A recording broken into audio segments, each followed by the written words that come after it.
Well, good morning, Crossing Church. Some leaders and I were talking yesterday about how we can just best stay connected during this time. And we thought, what if we start sending out a series of video blogs, as video devotionals, 90 seconds or so regularly. And so this is kind of the first one of those.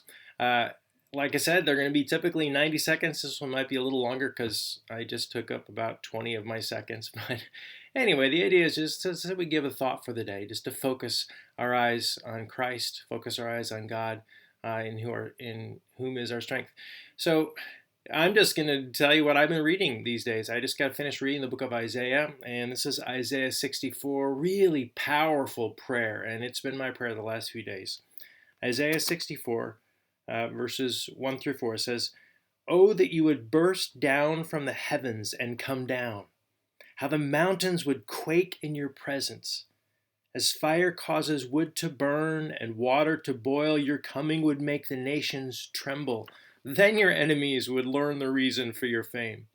When you came down long ago, you did awesome deeds beyond our highest expectations, and oh, how the mountains quaked." By the way, quick rabbit trail, that's a reference to the book of Exodus, which we'll talk about on Sunday in a couple of days.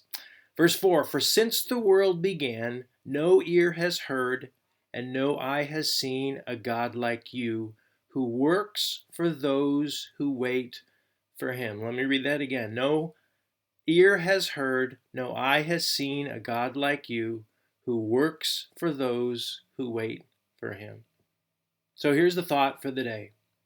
In the midst of all this chaos and uncertainty and confusion, just remember that God is here and he is with us and he is for us and he is at work, whether we can see it or not. And he works for those who wait for him. And that doesn't mean we sit on the couch and just go, "Okay, God, lay it on me." It means we do what we can do, and we're prudent and we're wise and we do what we are able to. And then we very purposefully choose to wait on God. That means just to trust him, to place our trust in him. And so my challenge or invitation for you today is that you go with God in whatever you do. And remember that he is with you, he is for you, and through Christ, he is in you working. All right. Thanks. We'll talk to you soon.